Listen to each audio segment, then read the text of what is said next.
gülüşün ömre bedel, ağlayışın kalbi deler. Her gün seni koklasam yeter. Her şey senin o küçücük gözlerinde anlamlıdır. Canım sana candan bağlıdır. Sen bir meleksin, her şey demeksin. Tut hep elimi, vazgeçilmezim.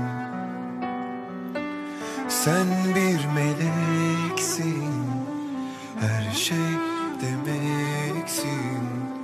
Kalpte sevgisi söndürülmez.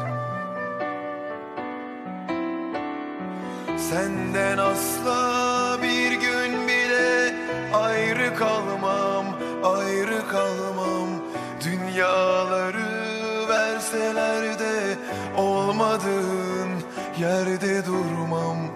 Bu duygum anlatılmaz ki.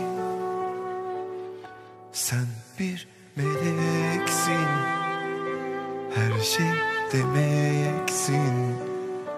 Tut hep elimi, vazgeçilmezim.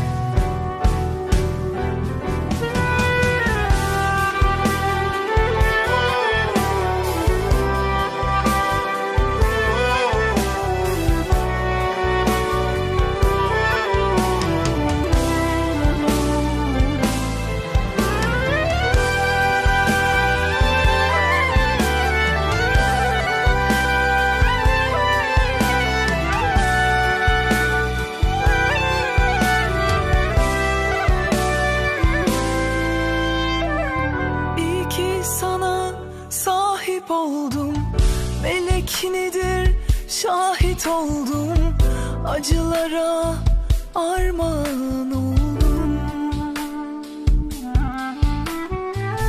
Yalnız sana ait oldum, gece seni izleyince yaş olup hep gözlere doldum. Sen bir meleksin, her şey demeksin. Tut hep elimi, vazgeçilmezim. Sen bir meleksin, söndürülmezim. Sen bir meleksin, vazgeçilmezim.